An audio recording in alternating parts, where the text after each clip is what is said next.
చిన్ని serial today episode. Madhu, పద్దు వాళ్ళ ఫ్రెండ్స్ అందరూ కలిసి బిర్యానీ తింటుంటే శ్రేయ వచ్చి పద్దు ప్లేటుని విసిరేస్తుంది.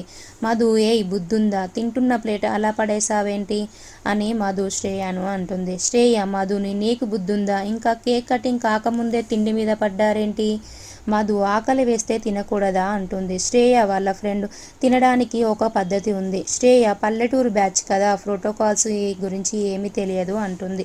శ్రేయ నవ్వుతుంది. రిచ్ పార్టీకి వచ్చినప్పుడు ఇక్కడ పద్ధతులు ఫాలో కావాలి అంటుంది. కేక్ కటింగ్ అయిన తర్వాత డిన్నర్ చేయాలి, ఇది ఒక పద్ధతి అంటుంది.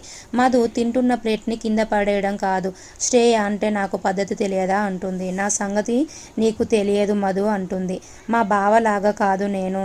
శ్రేయ మధు ఇద్దరు గొడవ పడతారు. శ్రేయ వాళ్ళ ఫ్రెండ్, లంగవోణి బ్యాచితో మనకేంటి అంటుంది. మధు లంగవోణి అంటే ట్రెడిషనల్ అంటుంది. మధు శ్రేయ ఇద్దరు గొడవ పడతారు. మ్యాడీ గిటార్తో సాంగ్ పాడతాడు. అక్కడికి మధు, పద్దు ఇద్దరు వస్తారు. పద్దు మ్యాడీతో, మా గోదావరి ఒడ్డున మాకు 10 ఎకరాల పొలం ఉంది, అది అమ్మేసి నిన్ను హీరోగా పెట్టి ఒక సినిమా తీస్తాను అంటుంది. పద్దు హీరోయిన్. మ్యాడీ, మరి హీరోయిన్ ఎవరు అంటాడు. ఇంకెవరేంటి మదే అంటుంది పద్దు. నేను ఈ హీరోయిన్ మధుతో నేను చేస్తానా అనేసి మ్యాడీ, నేను చెయ్యను అంటాడు. పద్దు, మ్యాడీ, మధు ఇద్దరు డ్యాన్స్ వేసినట్టుగా ఊహించుకుంటుంది. లోహిత వరుణ్తో డ్యాన్స్ వేసినట్టుగా ఊహించుకొని సంతోషిస్తుంది. శ్రేయ లోహిత కేక్ కటింగ్ చేద్దాం అంటుంది. లోహిత 10 మినిట్స్లో కేక్ వస్తుంది అంటుంది.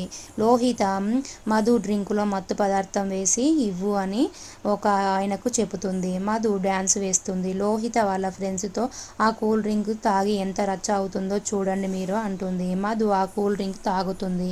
మధు పద్దుతో, శ్రావంతులు ఇద్దరుగా కనిపిస్తున్నారేంటి అంటుంది. లోహిత ప్లాన్ వర్కౌట్ అవుతుంది అంటుంది. మధు డ్రింక్ తాగి ఊగుతూ ఉంటుంది. సరళ వాళ్ళ ఇంటికి ఒక అబ్బాయి వచ్చి, మా అక్క రికార్డు లోహిత బ్యాగ్లో ఉందంట, మా అక్క నన్ను తీసుకురమ్మంది అనేసి అంటాడు చందుతో. చందు, నేను రికార్డు తీసుకొని వస్తానని లోహిత రూమ్లోకి వెళ్ళి రికార్డు తీసుకొని వస్తుంటే బెడ్ మీద దిండులు కనిపిస్తాయి. చందు వాళ్ళ అమ్మని తీసుకొని వెళ్ళి లోహిత బెడ్ మీద దిండు చూసి సరళ షాక్ అవుతుంది.